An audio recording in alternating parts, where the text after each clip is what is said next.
The tense atmosphere had slowly subsided into a casual conversation. I guess that Jasper was using his peculiar gift to control the situation. "What's your hunting range?" Laurent casually inquired.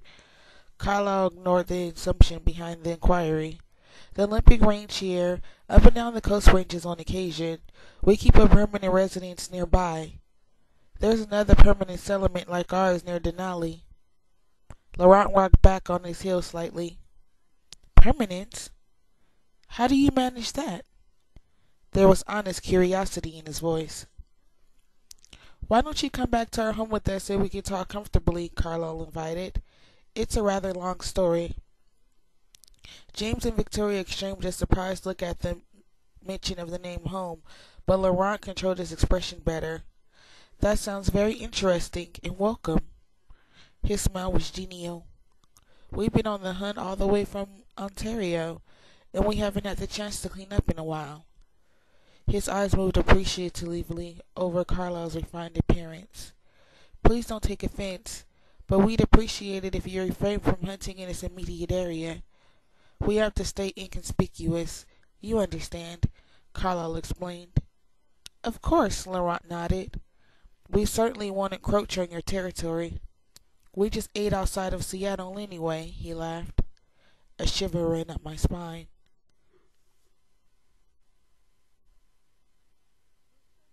"We'll show you the way if you'd like to run with us. Emmett and Alice, you can go with Edward and Bella to get the Jeep," he casually added. Three things seemed to happen simultaneously while Carla was speaking. My hair ruffled with the light breeze. Edward stiffened, and the second male, James, suddenly whipped his head around, scrutinizing me, his nostrils flaring. A swift rigidity fell on all of them as James lurched one step forward into a crouch. Edward bared his teeth, crouching in defense, a feral smile ripping through his throat. It was nothing like the playful sounds I heard from him this morning. It was the single most menacing thing I'd ever heard, and chills ran from the crown of my head to the back of my heels. "What's this?" Laurent exclaimed in open surprise. Neither James nor Edward relaxed their aggressive poses. James fainted slightly to the side, and Edward shifted in response. "She's with us." Carlo's firm rebuff was directed towards James. Laurent seemed to catch my scent less powerfully than James, but awareness now dawned on his face. "You brought a snack?" he asked, his expression incredulous as he took an involuntary step forward. Edward snarled even more ferociously, harshly, his lips curling high above his glistening bared teeth. Laurent stepped back again. "I said she's with us," Carla corrected in a hard voice. "But she's human," Laurent protested. The words were not at all aggressive, merely astounded. "Yes." Emmett was very much in evidence at Carlo's side, his eyes on James. James slowly straightened out of his couch, but his eyes never left me, his nostrils still wide. Edward stayed tense like a lion in front of me. When Laurent spoke, his tone was soothing, trying to diffuse the sudden hostility. "It appears we have a lot to learn about each other." "Indeed." Carlo's voice was still cool. "But we'd like to accept your invitation." His eyes flicked toward me and back to Carlyle. "And, of course, we will not harm the human girl. We won't hunt in your range, as I said." James glanced in disbelief and aggravation at Laurent, and exchanged another brief look with Victoria, whose eyes still flickered edgily from face to face. Carlyle measured Laurent's open expression for a moment before he spoke. "We'll show you the way. Jasper, Rosalie, Esme," he called. They gathered together, blocking me from view as they converged. Alice was instantly at my side, and Emmett fell back slowly, his eyes locked on James as he backed toward us. "Let's go, Bella." Edward's voice was low and bleak. "This whole time I've been rooted in place, terrified into absolute immobility. Edward had to grip my elbow and pull sharply to break my trance. Alice and Emmett were close behind us, hiding me. I stumbled alongside Edward, still stunned with fear.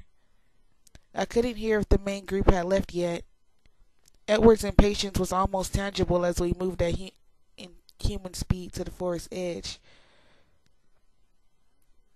Once we were into the trees, Edward slung me over his back without breaking stride. I gripped as tightly as possible as he took off, the others close on his heels. I kept my head down, but my eyes wide with fright wouldn't close. They plunged through the now black forest like wraiths.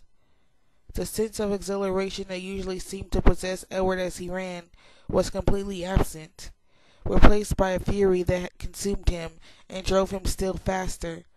Even with me on his back, the others trailed behind. We reached the jeep in an impossibly short time, and Edward backward slowly as he flung me into the back seat. "Strap her in," he ordered Emmett, who slid in beside me. Alice was already in the front seat, and Edward was starting the engine. It roared to life, and we swerved backwards, spinning around and faced the winding road. Edward was growling something too fast for me to understand, but it sounded like a long string of profanities. The jolting trip was much worse this time, and the darkness only made it more frightening. Emmett and Alice both glared out the side windows. We hit the main road, and though our speed increased, I could see much better where we were going, and we were heading south, away from Forks. "Where are we going?" I asked. No one answered. No one even looked at me. "Damn it, Edward, where are you taking me?" "We have to get you away from here. Far away, now." He didn't look back, his eyes on the road. The speedometer read 105 miles an hour. "Turn around! You have to take me home!" I shouted. I struggled with the stupid harness tearing at the straps. "Emmett," Edward said grimly, and Emmett secured my hand in his steely grasp. "No, Edward! No, you can't do this!" "I have to, Bella. Now please be quiet." "I won't. You have to take me back. Charlie will call the FBI. They'll be all over your family. Carlisle and Esme, they'll have to leave to hide forever." "Calm down, Bella." His voice was cold. "We've been there before." "Not over me. You don't. You're not ruining everything over me." I struggled violently with total fertility. Alice spoke for the first time. "Edward, pull over." He flashed her a hard look and then sped up. "Edward, let's just talk this through." "You don't understand," he roared in frustration. I never heard his voice so loud. It was deafening in the confines of the jeep. The speedometer neared 115. "He's a tracker, Alice. Did you see that? He's a tracker." I felt Emmett stiffen next to me, and I wondered at his reaction to the word. It meant something more to the three of them than it did to me. I wanted to understand, but there was no opening for me to ask. "Pull over, Edward." Alice's tone was reasonable, but there was a ring of authority in it I never heard before.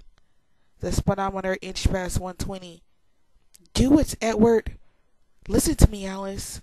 I saw his mind. Tracking is his passion, his obsession. He wants her, Alice. Her specifically. He begins the hunt tonight. "He doesn't know where—" He interrupted her. "How long do you think it will take him to cross our scent in town?" His plan was already set before the words were out of Laurent's mouth. I gasped, knowing where my scent would lead. "Charlie! You can't leave him there! You can't leave him!" I thrashed against the harness. "She's right," Alice said. The car slowed slightly. "Let's just look at our options for a minute," Alice coaxed. The car slowed again, more noticeably, and then suddenly we screeched to a stop on the shoulder of the highway. I flew against the harness and then slammed back into the seat. "There are no options," Edward hissed. "I'm not leaving Charlie," I yelled. He ignored me completely. "We have to take her back," Emmett finally spoke. "No." Edward was absolute. "He's no match for us, Edward. He won't be able to touch her. He'll wait. Emmett smiled. I can wait too.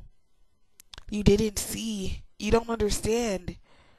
Once he commits to a hunt, he's unshakable. We'd have to kill him. Emmett didn't seem upset by the idea. That's an option. And the female? She's with him. If it turns into a fight, the leader will go with him too.